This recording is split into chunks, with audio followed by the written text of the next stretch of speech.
Hello and welcome to Learn with Uma's Teaching. Today we learn SSC Maharashtra Boards Class 6th Science subject chapter number 1, that is Natural Resources. Land is seen in the form of stone, soil, big rock. It is not flat everywhere. It is hilly in some places and flat in other places. Land आपको direct plane नहीं दिखेंगी, कहीं कहीं पे क्या दिखेंगे आपको mountains like दिखेंगे और कहीं कहीं पे क्या दिखेंगे फ्लैट सरफेस लाइक दिखेगा. A terrestrial animals including man live on the land. ठीक है, टेरेस्ट्रियल एनिमल्स मतलब जो भी ज़मीन पे रह सकते हैं उन्हीं को हम बोलेंगे टेरेस्ट्रियल.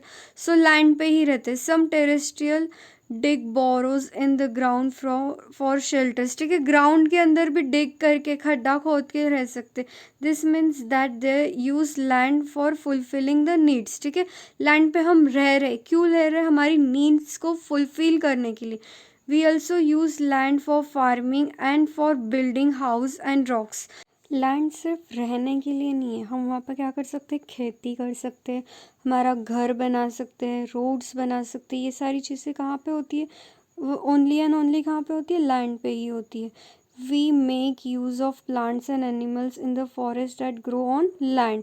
प्लांट्स और एनिमल्स भी कहाँ पे ही ग्रो कर पा सकते हैं, चलते हैं, प्लांट्स ग्रो करते हैं लैंड के ऊपर.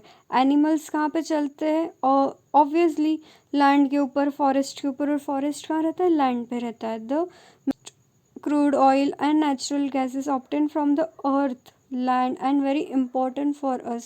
It may exactly what land is made of. ठीक है, अभी हम देखेंगे कि exactly land कैसे made हुई है. यहाँ पे आपको एग्जाम्पल दिया गया है कि exactly land कैसे बिल्डअप हुई है.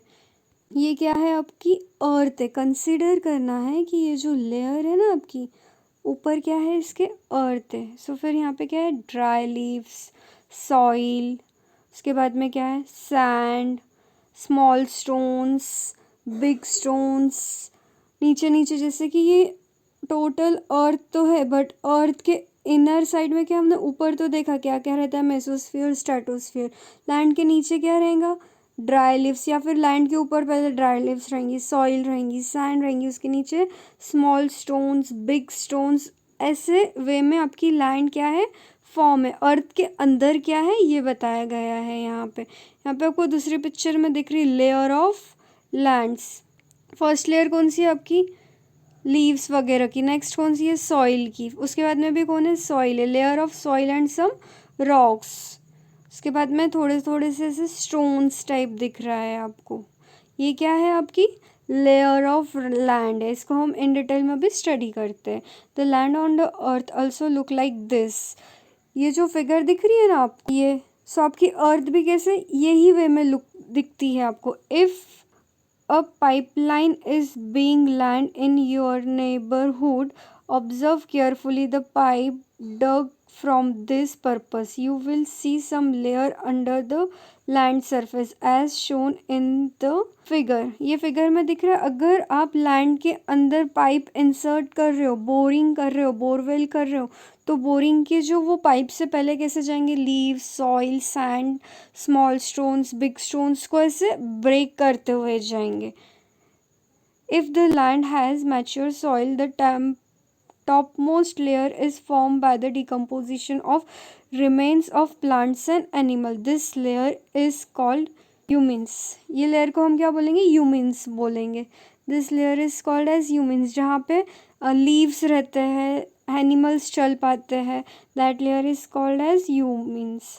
It is usually form in densed forest. ये कहाँ पे फॉर्म होती है, डेंस्ड फॉरेस्ट में. जहाँ फॉरेस्ट रहते हैं वहाँ पे ये यूजुअली फॉर्म होती है, हमें दिखती है. The land below that is full of sand, soil, small stones, insects. इसके नीचे की जो लेयर है वो कैसी है, soil, sandstone, small stone, insects, worm, ये सारी चीज़ें रहती है. Soil and pieces of bedrocks are formed below this layer of land.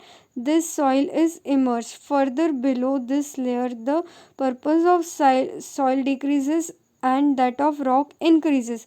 जैसे जैसे सॉइल कम होते जा रहा है वैसे वैसे रॉक्स क्या होते जा रहे हैं, बढ़ते जा रहे हैं. ये वाली फिगर में क्या दिख रहा है आपको, थोड़े से स्टोन्स दिख रहे हैं, ठीक है। यहाँ पे भी क्या दिख रहे हैं, थोड़े ज़्यादा दिख रहे हैं। और यहाँ पे आपको कोई सॉइल वगैरह दिख रहा है क्या, नहीं। जैसे जैसे आप लैंड के नीचे जाते जाओगे वैसे वैसे क्या होते जाएंगे, सॉइल कम होता जाएगा और रॉक्स यानी कि पत्थर बढ़ते जाएंगे। This is the layer of bedrocks. This means mineral in the soil are derived from this rock. So जो आपको मिनरल्स मिलते हैं ना, ऑयल वगैरह, वो कहाँ से मिलते हैं, ये वाले जो रॉक्स हैं ना उसके अंदर से मिलते हैं। This is why soil is different, region is different. The color and texture of soil are both determined by the bedrocks. यहाँ से क्या दिखता है आपको, bedrocks से क्या दिखेगा, सॉइल और उसका डिटर्मिनेशन दिखेगा। नेक्स्ट कौन सा है, the process of soil form. Soil form कैसे होता है, बनता कैसे है सॉइल, उसकी क्या है आपको प्रोसेस बताई गई है। The soil on the land is form by a natural process. Soil जो है, जो सॉइल है ये कैसे फॉर्म होगा, नेचुरल रिसोर्सेस से नेचुरली फॉर्म होगा। मैन फॉर्म करते हैं क्या, नहीं। The biotic component of soil are supplied through the weathering of the bedrocks. ये सॉइल कैसे फॉर्म होंगे, यहाँ से रॉक में कोई ना कोई हलचल होती है तब जाके आपका सॉइल फॉर्म होता है। Due to the heat, cold and water of the sun, wind and rain respectively, the bedrocks break down into pieces. जैसे जैसे आपकी हवाएं चलेंगी, गर्मी होंगी, बारिश, रेन, इन सब की वजह से क्या होते हैं, ये जो bedrocks है ना ये क्या होते हैं, ब्रेक डाउन होते हैं। और वो ब्रेक डाउन होके किस में कन्वर्ट होंगे, आपके सॉइल में कन्वर्ट होंगे, स्मॉल स्मॉल पीसेस में। और वापस से और ज़्यादा समर, कोल्ड वाटर आ जाएगा तो क्या करेंगे, वो और छोटे छोटे पीसेस किस में कन्वर्ट हो जाएंगे, सॉइल में कन्वर्ट हो जाएंगे। Stone, sands and soil are form through the pieces. किससे बनते हैं, पीसेस से बनते हैं। Worms, insects are form among thems. इनके बीच में क्या रहते हैं, इंसेक्ट्स, वर्म्स वगैरह रहते हैं। Like mice and rats are also form here. Mice और रैट्स भी क्या करेंगे, अपना घर यहीं पे बनाते हैं।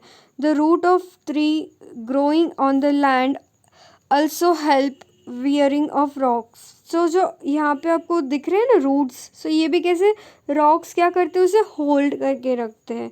The process of soil formation is slow and continuous. It takes about 1,000 years for 2.5 centimeter thicker layer of material soil to form.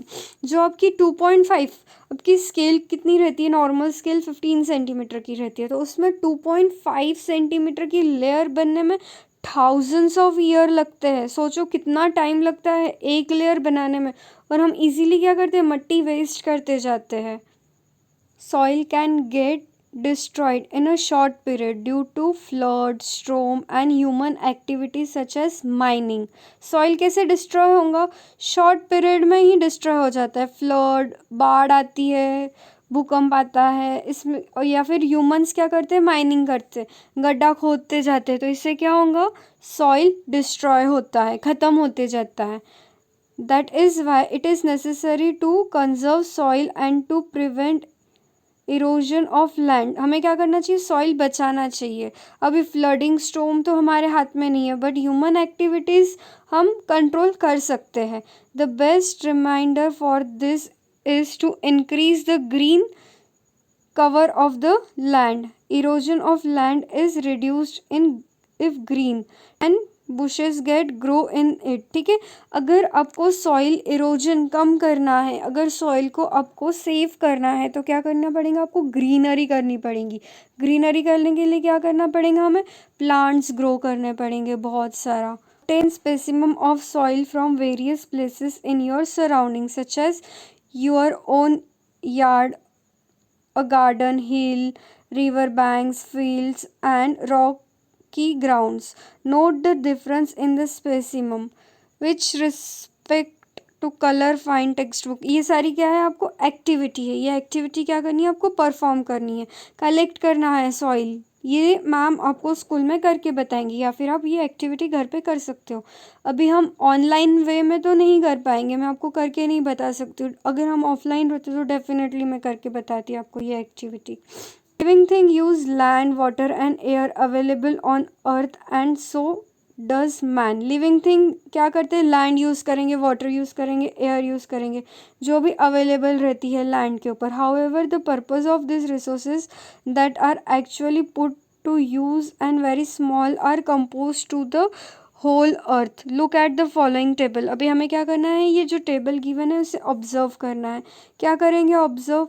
Even it this some purpose the resources such in the above table are sufficient for all living thing. Only it is very necessary for man to control his greed. Greed means lalach.